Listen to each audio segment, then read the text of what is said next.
கோதுமை மாவு இனிப்பு, கோதுமை மாவு 2 பனானா, சுகரு, ஏலக்காய் பொடி, சுக்கு பொடி, இவ்வளோதான். ஒரு 2 ஸ்பூன் ரவை, பிஞ்சு உப்பு. இப்போ 1 கப் கோதுமை மாவு இதுலேனா அதுக்கு 2 பனானா. இதில் ஒரு 2 டேபிள் ஸ்பூன் அளவு, அரை கப்புன்னு வச்சுக்கோங்க ரவை, ஒயிட் ரவா. அதுக்கப்புறம் பிஞ்சு உப்பு, ஏலக்காய் பொடி, சுகரு, சுக்கு பொடி, இவ்வளோதான். எல்லாத்தையும் நல்லா பிசைஞ்சு 1 ஸ்பூன்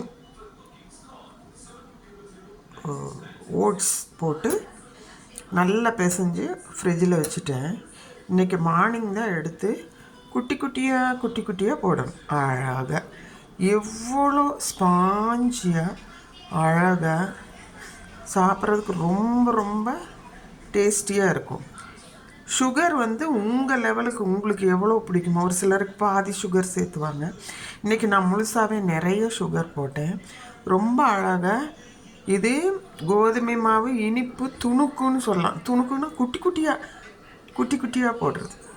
ரவை பணியாரம் செய்வோம்ல, அது மாதிரி பெருசாக இல்லாமல் ரொம்ப சின்னதாக அழகாக இருக்கும். எடுத்து சாப்பிடவும் சூப்பராக இருக்கும், ஸ்பாஞ்சியாக இருக்கும். சூடாக சாப்பிடும்போது கிறிஸ்பாகவும் இருக்கும். 6 நாளும் பஞ்சு போல் இருக்கும். ரொம்ப டேஸ்டியாக இருக்கும். செய்து பாருங்கள். ஏலக்காய் பவுடர், சுக்கு பவுடர், சுகர், உப்பு, ஓட்ஸு, ரவா, கோதுமை மாவு எல்லாம் வீட்டில் இருக்க பொருள்கள் தான். எக்ஸ்ட்ரா எதுவும் இல்லை. ஆயிலில் குட்டியாக கையில் தான் போடணும். எவ்வளோ நல்லா இருக்குன்னு பாருங்கள். அவ்வளோ ஹோல்ஸாக இருக்கும், ஸ்பாஞ்சியாக. செம்ம டேஸ்டியாக இருக்குது. செய்து பார்த்துட்டு ஃபீட்பேக் சொல்லுங்கள். சப்ஸ்கிரைப் பண்ணுங்கள் என்னோடய சேனலை.